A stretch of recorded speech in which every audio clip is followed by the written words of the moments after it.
Yeah, welcome back to Reform Perspective. Today we got a special episode. I have my wife Princess here with us today, Hi. and I've done a couple of videos with you before, right? Yeah. We did one about the blessings of sex. That was the Mhm. very first video we ever did, and then the Yeah. next one we did was on complementarianism, Yeah. and how God designed the roles of men and women to be different. Yeah. How He established the man to be the head of the woman, and that's not a topic that very highly accepted, especially in today's culture, especially amongst millennials like us, Yeah. younger guys and girls in American culture.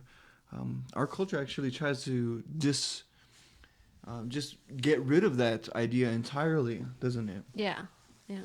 Um, and so that's what we wanted to talk to you guys about today was this idea of roles being different, but not taking away the value of a man or a woman. Not saying that men are better than women or women are better than men, but we are equals. Yeah. You know, I watch a lot of these videos on politics, Mhm. and there's one thing that keeps coming up is this idea of third wave feminism. I don't know if you've ever heard of that before, but I know I've talked to you about this. Yeah. How this third wave feminism tries to, instead of make men and women equal, they try to be superior to men. Exactly. Mhm. And and so we want to talk today about complementarianism and how Mhm. complementarianism is, I believe, or we believe, what God's design is for men and women to both be equal before the eyes of God. Yeah. None of us having superiority over one another, but Mhm. still recognizing that as a man, I have a different role, Yeah. and as a woman, you have different roles. Yeah. Absolutely. And we think and we believe that this is defined to us in the scriptures. Yes. Yeah. And we actually do a pretty good job, I think, talking about God's established order in the scriptures in our last video. But today is going to be more like just conversation and just us talking. So, Okay. so we've already established men or women are of equal value. Yes. There is no difference between us. But why do you think today's culture tries to uh, just get rid of it? Why do you think they try to do this? Firstly, because obviously it says it in the Bible that we are supposed to be com- I can't even say it. Complementarian. Yes. Yeah. We complement each other. Yes, Yeah, we're yeah, supposed to complement each other. yeah. It specifically says in the Bible. So obviously, as a culture, as this world is going worse and worse, they're just going to want to disregard whatever the Bible has to say. And that is one of them. Yeah. Secondly, we obviously don't want to submit to anyone. To Yeah. anyone, absolutely. Yeah. So as a woman, there's this struggle within us that says, no, nobody has to boss us around. We can do as good as a job as any man can do, or even better. Yeah. Which, I mean, in some cases we can if we have to, but the Bible never says we have to. Mm, It says we need to learn to work together as a team. right. Yeah, and I mean, God designed from the very beginning for Eve to be the helper of Adam. And I think what Absolutely. you said is absolutely true. As this world becomes more and more secular, Yes. as it begins to deny the established order of God, Mm-hmm. of course, the natural tendency is to want to disassociate from God's established order for Absolutely. men and women. And they just kind of throw out these like cliche statements, saying like the problem is patriarchy and Mm-hmm. colonialism and white supremacy, Mm-hmm. and so whenever somebody talks like that, it just kind of cuts off the ability to be able to communicate Mm-hmm. effectively. There's no way to try to at least talk about these Yeah. differences in our opinions and what we believe. Well, when it comes to the roles of men and women, the one of the first things that are always brought up is work, right? Mm-hmm. So there's always this myth going around saying that men make 70 or women make 77 cents or 79 cents to the dollar that men make, Yeah. and it's been disproven over and over again by empirical studies. Uh-huh. Um, but what do you think the role of work is in the home place? Do you think women are designed by God to be um, the ones who are ultimately supposed to work and provide for the family? I don't believe so. I don't believe so. I just think that is such a burden on our shoulders that we should not have to bear. I mean, like I said, there are instances where you do have to, just because either your husband died or he is disabled, or for whatever reason. There's times where women do have to take that role upon them. But as a being, God did not create for us to have to bear that burden. We already have enough as it is on our plate to want to add more onto it. Yeah. And I just think it's just something we shouldn't do. Yeah, when it comes to work, I mean, regardless of whether or not you go and have a job and work, women work. Yes. Wives work. Like Absolutely. you work all day, every day. Absolutely. You probably work more than I do. And on that a is the daily reason basis. why I say I don't understand why these women feel the need to prove themselves, because I'm just like, you already have enough work. I already have enough work. I would not want to have to, on top of what I already do at home, have to worry about going out and working and making money and making sure my family is provided for. Yeah, you know, one of the problems I see with these third wave feminists is they view their value by their ability to make income, like profit for their family, to be able to provide some kind of household income. And if they're not doing that, then they're not fulfilling their role as a person or a human in society. But complementarianism says, well, God designed for the man to have more strength than you, physical strength, which is true almost entirely across the board. You know, unless I run into some kind of Olympic power lifter, then she'll probably outlift me. But even then, you know, that's not the overall average for women. Women are the weaker vessel, as the Bible says. Not that they were inferior or in any way. Just because the Bible says they're weaker vessels, it doesn't mean that they're lesser of people. They're not lesser humans, right?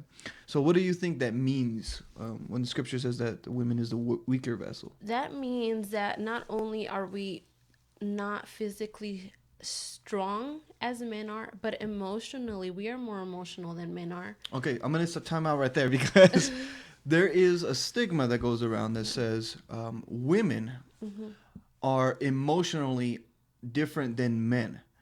And for somebody to say that, that's like a game breaker for feminists everywhere. They want to say, well, what do you mean women are more unstable than men, emotionally unstable than men? We're just like men, you know. And so when you say that, there are already probably so many people out there that would disagree with you. And that's perfectly fine, but it's been proven that we are more hormonal than men are. And a lot of those times that those hormones, because our body is constantly changing throughout the month, our hormones are different. So because of that, that affects us emotionally. And sometimes women, we don't think logically when we are emotional. And I got to say that for myself, that is absolutely true. There are times where I am just upset and I have no idea why. Why am I upset? I don't know, because my hormones are not balanced. And it doesn't mean that you're not logical at all. Or it doesn't mean that you can't be rational. It's just there are times where I allow my emotions to dictate what I do. Yeah, and men can also have that problem, but differently. You know, they can be overly aggressive or overly angry, and that's actually men not being able to have self-control over their own emotions.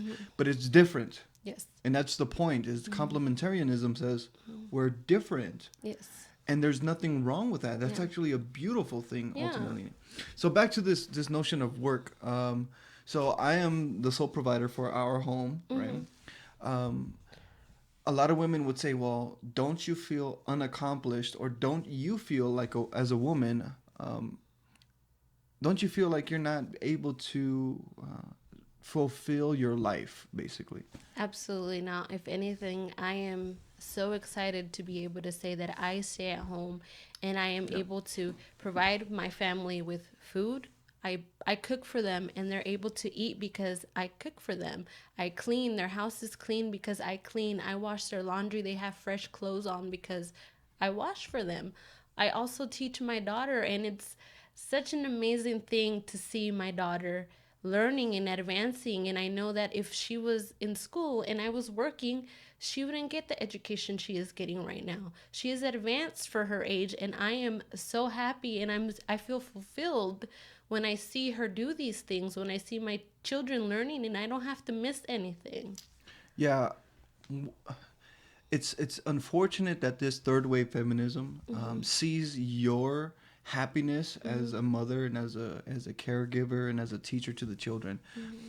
They see it as like the you're part of the problem. Like, you're the reason why women can't advance in society. You're the reason why women can't, you know, get along with other men in society and get, you know, better benefits or more pay or anything like that. But you're finding satisfaction in the role that God designed for you. Exactly. Right? Yeah. And I find satisfaction in the role God designed for me. What I do, going to school and just working at a church, I feel like that's my calling and everything. But you're forming minds, Yeah. you're forming hearts, and it's not that I don't have a role in that. You know, I do come alongside of you and help with the children and help train the children in the way that they should go and teach them the fear of the Lord. But obviously, when I'm gone, you have the majority of the responsibility in training the children. And so when I get home, and this is for you men, as soon as you get home from work, it's so important that you get engaged with your children, that you take responsibility in training your children and disciplining your children, and not just leaving it all to your wife to take care of those things, especially if you have the physical ability to do that, especially if your wife has been working all day. So this notion of work, it's almost impossible for women, at least third wave feminism, to say that it's okay for women to stay at home. They almost want to force women to go to work. Now, we believe that there's nothing wrong with women that do go to work. But the question is, I think that we tend to ask is, are you doing it? Are you going to work because it is necessary, because of financial burdens, or because your husband is unable to work for some reason? Or do you do it because you're not satisfied with the role that God designed for you in the home, right?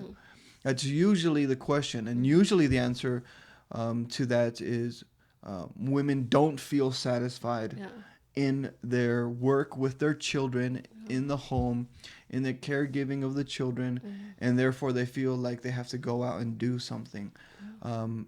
Now, I'm not saying that is like somehow going to destroy your salvation before God, because, I mean, if you're saved, nothing can do that. But what would you say to those women who say that they don't find satisfaction? Because I think even women who do, like yourself, who do find satisfaction in it, still struggle with that thought in their mind, you know. Absolutely, all the time. I mean, there's times where you get frustrated, and I mean, it's hard work. It really is hard work. And you would tend to think like, oh, the women stays home and they do nothing. And it's like, no, it can be frustrating at times. But anywhere you go, wherever you work, you're going to find that. You're not going to find a place where you're just happy all the time and you feel satisfied all the time, because you don't. You don't. You'll go to work and you'll be happy for a little bit, but then you'll get frustrated, and what? Were you going to quit? It's the same thing everywhere. So, I mean, I find satisfaction in my home, but the question I think we have to ask ourselves is, why are we doing it? Are we doing it for self gratification? Or are we doing it to gratify the Lord, to glorify Him? And I think that's ultimately what I find myself telling. Like, I tell myself that all the time when I find myself getting frustrated. I'm like, you know what? I'm doing this for God. I am teaching my kids, and I'm here cooking for them, or I'm here cleaning after them after I've done it 3 or 4 times already. And I know that I'm doing it for God. Yeah, I think that's a right way of seeing it. Especially for Christian women. If they're at the home and they feel like they're not satisfied, they must remember that they're doing it for the glory of God, you know. And of course, for those women that aren't Christian, what would you say to those women who say, you know, I just don't feel satisfied in what I'm doing? Do you think it's because they're not seeking God first? Most likely. most likely, because honestly, you will find satisfaction in God. No matter what you are doing, whether you're at home, whether you're at work, no matter where you are, if God is the center of your life, then the Lord is gonna help you through all of it. And you're gonna feel satisfaction even if all you did was clean bathrooms that day. Like, really, you're gonna be like, I get to sit on this toilet and it's nice and clean, and I know I did it and I worked really hard for it, and I know that I'm pleasing God in doing so. Yeah. So Yeah, good. The next topic we wanted to talk about was childcare. We kind of already talked about that a little bit, but I want to get into more detail. When it comes to the care of the children, you take the majority of the responsibility because I'm not home most of the time. So, kind of just what is it on a daily basis that you do? Because the assumption is women stay at home, all they do is paint their nails. Oh, I wish. That would be nice. That all they do really is would paint be their nails. nice. All they do is just stay at home. They don't really do anything. They just relax all day while I'm at work. But what does your average day look like? My average day would look like getting up, getting the kids ready, getting them bathed, getting the food on the table. That takes a while to cook, and then clean up after them. And then since I am teaching my daughter, I end up teaching her for about 2 hours at a time while my other kids play, and then I do lunch, and then you clean up lunch, and then another couple of hours of doing schoolwork, and then I start getting dinner on the table already. And after they've eaten dinner, that's when I'm finally like, okay, I gotta clean the kitchen for the third time in the day, and then I just start my chores. That's when I basically have time to do something. And that's basically my everyday. Unless my kids are sick, then I get to like paint my nails. But instead of doing that, I sit down on the couch and I have to cuddle with them. And sometimes it is hard work. Sometimes it is a lot of work to just have to, get through the day. Yeah, and So. and it's easy for us men to take that for granted on a daily basis. If you could tell me or other men out there, what is the biggest help that you think women could receive from their husbands? Even if let's start from the very beginning. At morning time, what could we as men do to help?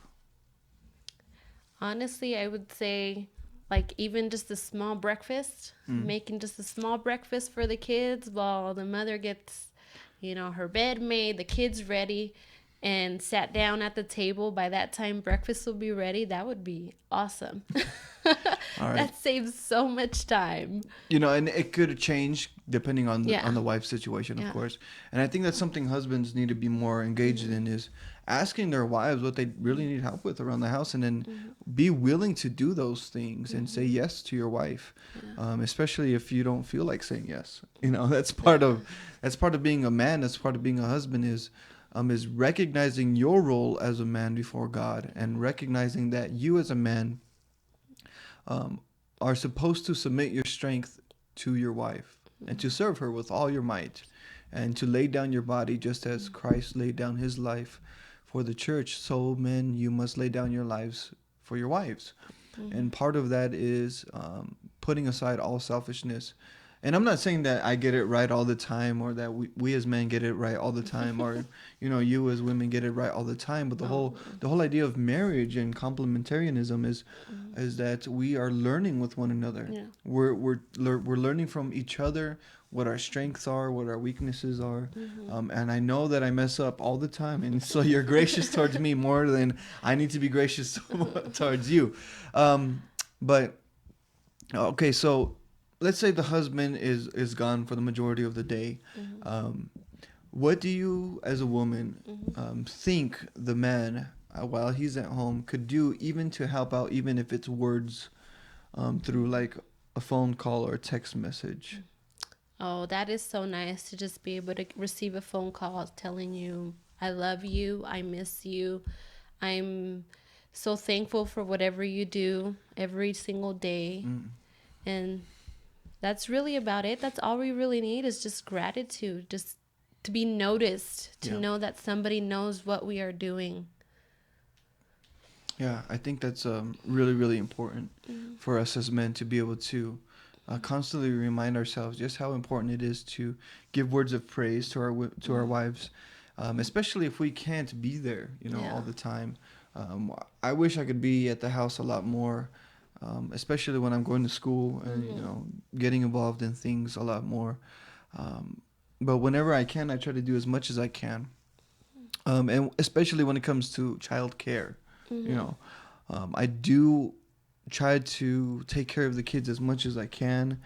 I know that there are times where the kids frustrate you to a point where you're like, you know what, they're not listening to me. You need to come and, reestablish the authority. And that's so important because I think this culture, in American culture especially, they feel like women have equal authority over the children as men do. Do you see that? And maybe, and maybe there are times where the man is so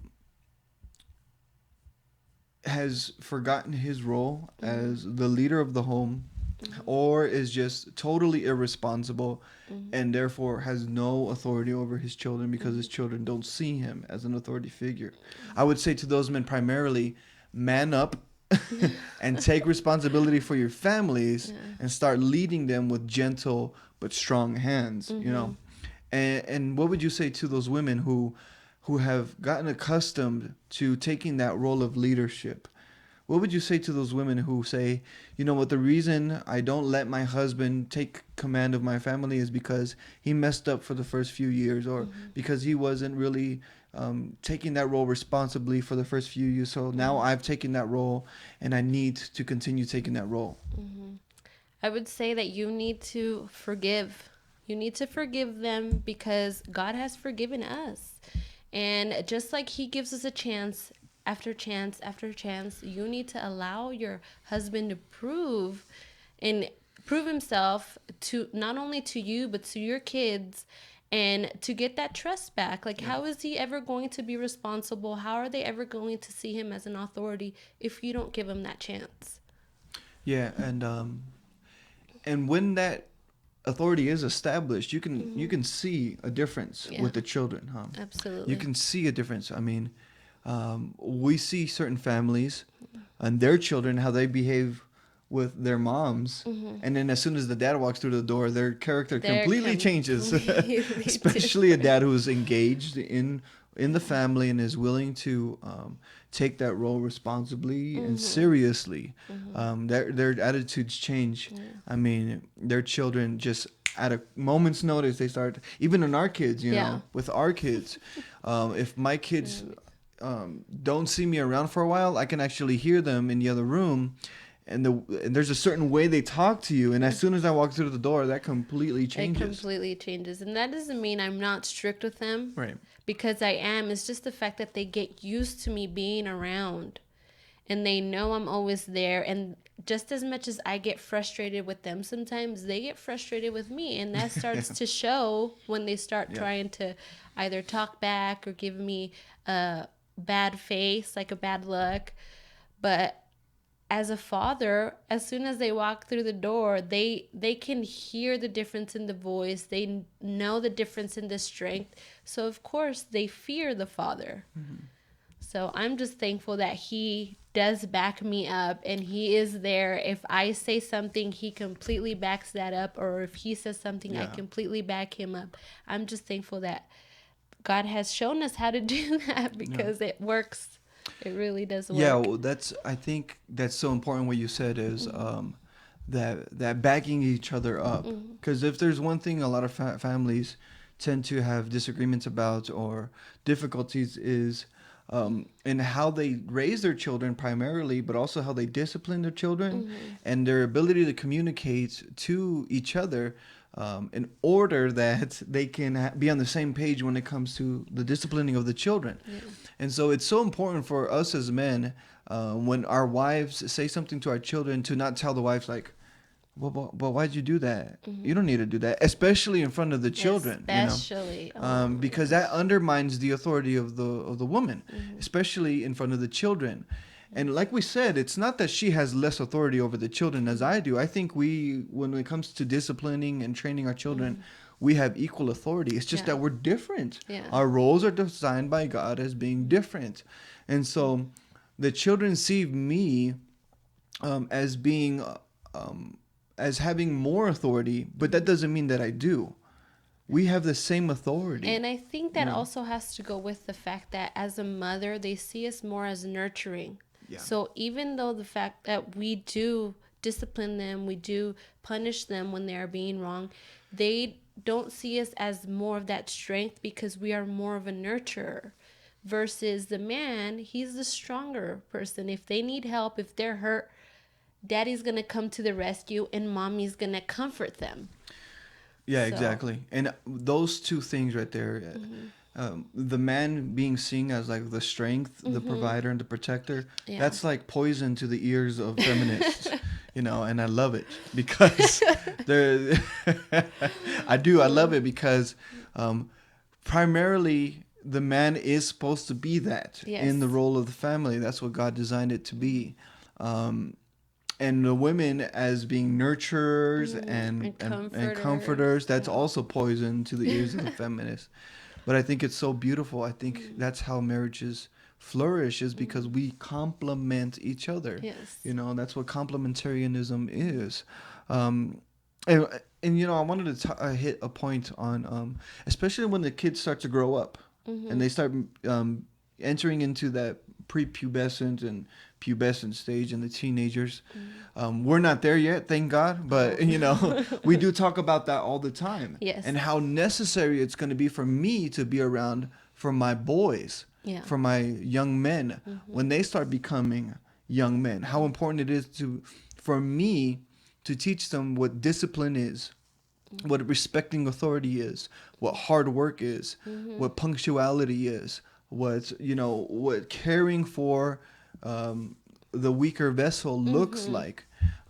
And so they look to my example. And it's not that she can't teach them those things. She is fully capable of teaching those things. But again, if I'm present and God designed me to take that role seriously and take that as a responsibility in my own home, and to teach my children according to the statutes God has given us as a family, in order to establish our children in the ways that they should go, so that even when they're old, they won't depart from those things, then I'm going to do that. Yeah. And the whole reason of me doing that is not to say like I don't need you anymore, but for her to come alongside of me and just tell my sons, like, listen to your father. He's going to teach you. Yeah. He's going to train you. And then I'm going to need her when it comes to the training of my daughter, because I don't know what's going on inside of a woman's mind. I don't think any man can get anywhere close to what a woman is thinking. So how necessary is it for men to learn from their wives when it comes to the training of their daughters? I think it's very necessary because, like I said, as women, our hormones are changing. But at that age, when they're prepubescent and, becoming teens, their hormones are even worse. Like, they're not mature enough to be able to handle it, I think. But that doesn't mean it's not happening. Their hormones are changing. They don't know why they're feeling the way they're feeling. They don't understand why their body is changing all of a sudden. And they just break down because they're just like, I have no idea what is going on with me. Like, why am I upset all of a sudden and happy the next moment? And as a woman, we're able to understand those things. Men will never, I don't think a man might grasp a little bit because it is explained to them, but they don't fully understand how it feels to not know what is going on. And it's difficult when your child has not learned how to control their emotions, how to say, I don't understand what is going on, but I am not going to listen to my emotions right now. So as parents, we do have to teach them self-control. But when that time comes, when the girl is starting to change, we not only have to remind her that she needs to control herself, but also be there to comfort. And like I said, that's usually the mother's role, but as a father, you need to understand that they need comfort at that moment. They need to just be held and told, "You're beautiful. Yeah. I love you." For them to know that they are loved, for them to know that they are cared for, and they're not being judged for not being able to control themselves at that moment. Yeah. You know, as you were talking, I was just thinking how necessary, or I wanted to ask you, how important is it for a man to be present in the life of his daughter? It is incredibly necessary. I don't know how much I can tell a man that it is very necessary, because as a young age, yes, a daughter wants to be like her mother, but she loves her father. She loves to hear that he loves her, that she is beautiful, and she wants that. I don't know how to say that. To know that she's cherished, to know that she doesn't need to go out in the world to experiment to find this little boy or that little boy. To know that she is loved. She needs to find it in her own home, to find it in her own home that she is loved and that she doesn't need anybody else. And that is primarily the father's part, to show her, like, this is what Yeah. a father is supposed to look like. This is what a man is supposed to do for a woman. This is how he's supposed to love a woman. Yeah. You don't need to find these little boys that are just going to say they love you now and then are going to leave you. This happens because they don't have a father in their life to tell them, like, I love you, and this should be enough for right now. Yeah. Yeah, and you know, I wrote a paper on fatherlessness in America for one of my classes in college, and one of the leading problems with teen pregnancies is fatherlessness. One of the reasons girls seek after another boy to fulfill that desire to be loved and Yeah. wanted and cherished, like you were saying, is because the father's not present. And actually, a lot of the reasons there is a high rate of like teen drug usage and teen high school dropouts and teen incarceration is because of the fatherlessness in America. The epidemic is real. We don't talk about motherlessness so much because, contrary to popular belief, mothers are actually taking their roles very seriously. You know, I think it's like 17% of all households find are motherless. But you know, more than half of the children in America are experiencing fatherlessness in the home, and some of those rates are higher even in like the lower income communities, the Black communities, and that number is steadily rising in the Hispanic communities, which is unfortunate. Because that just means that culture is starting to infiltrate even Hispanic culture, and it shouldn't be that way. It's not that I'm saying that Hispanic culture is somehow better than any other culture, but you know, Hispanics are known for, you know, revering and respecting family above all else. But the reason that we are talking about this is because God designed for family to be extremely important, and for men to have roles and for women to have roles, in order for families to blossom and flourish and to really grow in the grace and the blessings of God. So I wanted to even say that it's important even for young men, for my boys, to have a mother present in the home. You know, you always talk about boys having mommy issues or something like that, and girls having daddy issues. Well, that's because they're real things. You know, those are real things. And so it's important for us as men to treat our wives. I say this before, but one of the most important things that we can do as men is to treat our wives with the utmost respect, gentleness, humility, and humbleness. Honor her above yourself. Submit your strength to her. Serve her. You know, do things and love her gently, so that your children see what a man is, what a father is, and when they see that, sons grow up knowing what it means to be a responsible, caring, loving man for his future wife, and women will see, or the girls will see what a loving, responsible, caring husband looks like and what she ought to desire from a husband, and vice versa. Like women are, it's very important for the boys to see what kind of wife they should look for, and for the girls to see what kind of wife they ought to be. You know, and the culture right now, the culture's definition of relationship is going to see this video and say this is irrelevant because they're not talking about homosexual relationship, they're not talking about transgender or queer relationship, they're not talking about any other relationship except for heterosexual relationship, man and a woman. Well, that's because God designed it to be that way. Absolutely. You know? And we've talked about this before. Is it the job of the Christian to force homosexuals to not engage in the cultural mandate of what they see as like relationally normal? No. I mean, obviously our job is to go out there and to go spread the good news, but that our job is not to force them to quit doing what they're doing. We obviously have to tell them, you know, what you're doing is wrong. This is what God says. But it's ultimately up to the Holy Spirit to convict them and to change them. Because, I mean, if we tell them and stuff this down their throat and tell them you have to, I mean, they're not going to want to listen. Yeah. Does that mean that if, you know, the opportunity arises and they says, you know, you're able to vote, that we shouldn't go out and vote? No, absolutely. We should go out and vote. You know, and we did. Yeah. You know, and the Christian community actually came out and they voted against homosexuality.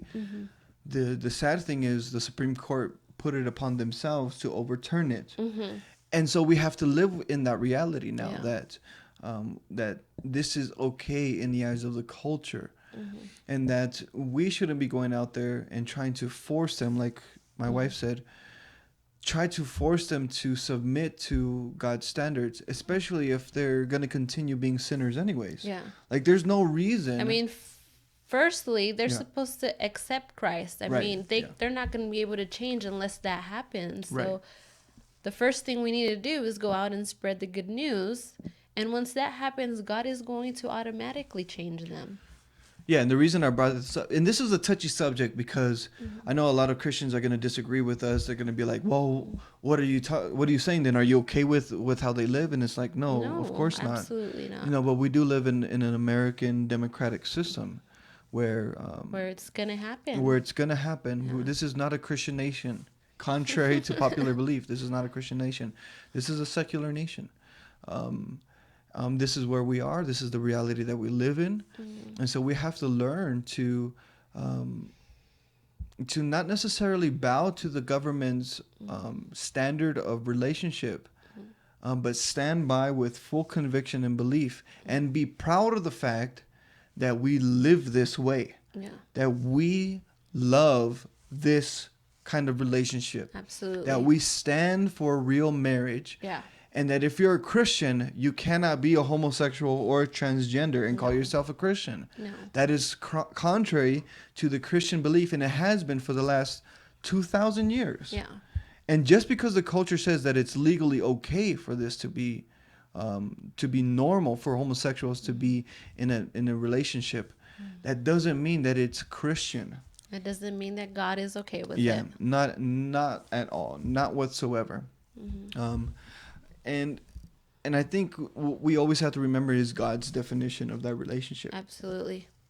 You know, in our first video that we did on complementarianism, we talked about from the very beginning how God established Adam and Eve, and that was the ultimate design, and that it's actually good for men and women to have children. Yes. It's actually good because God commanded it, and anything God commands is good. You know, and you can talk about like, oh, the world is already populated, we don't need to be populated. God never set a limit. Yeah. He never set a limit to begin with. So the more children you have, the better. It's wonderful. It's a blessing from God to be able to have it, and you know, to have children, and that's actually engaging in what God has designed. And you say, well, what about those relationships that can't have children? What about those women who are sterile? And it's like that doesn't somehow negate God's command, No. or somehow like disavow God's command to primarily be a man and a woman and then to procreate. Um, but what do you think? What would you tell women, young women, millennial women out there? Um, should they be ashamed of believing this, what we believe? Absolutely not. Absolutely not. I am very proud of what I believe because I know that I can pull out the Bible and I could completely back it up with whatever the Bible says. Because, I mean, I find my satisfaction in what I do.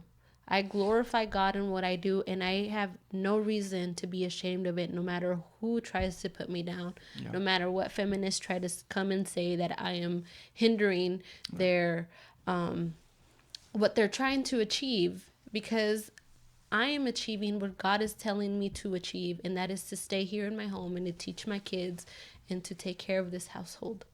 Amen. Yeah, and I don't think men should ever be ashamed. Culture wants to dictate how we should feel about these things. Culture tries to tell us that we should be ashamed of ourselves for even talking about this without trying to include other genders or sexual orientations. And the reason we don't include them is because we don't think God designed them to flourish as humans in that capacity. If they wanted to live that way, I cannot stop them. No. I cannot stop them. Christians, we cannot stop them from engaging in this kind of activity.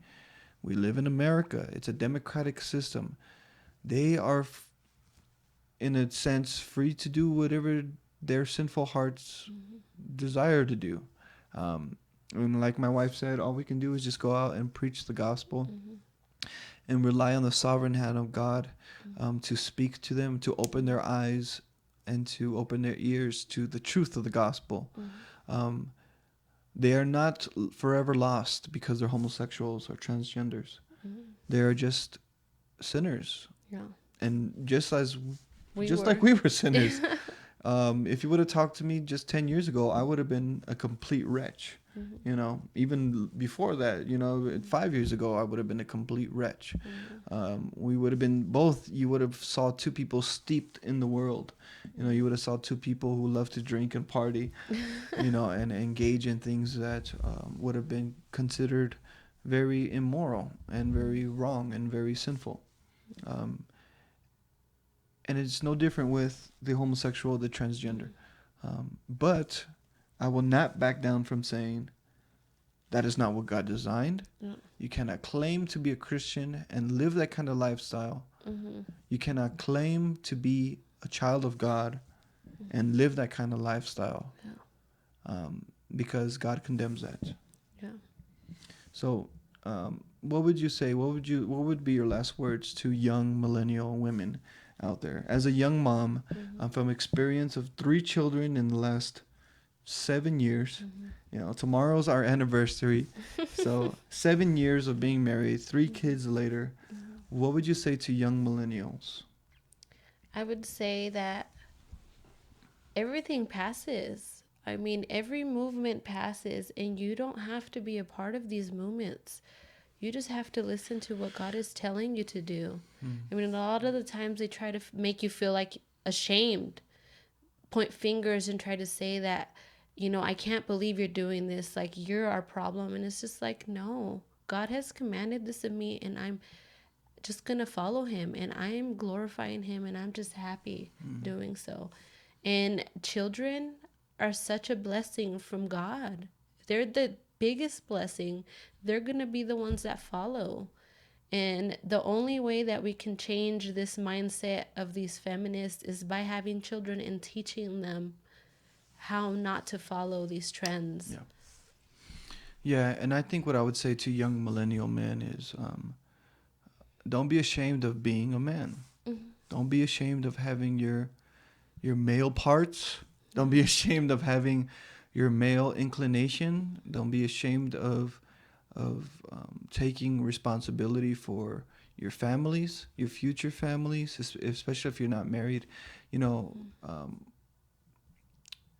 the world wants to say that men need to bow down to feminists, and they need to give up their masculinity, and they need to just completely agree with this notion that you are the problem as men, and I don't think that is. I think you should be completely proud of the man that you are as God has designed you.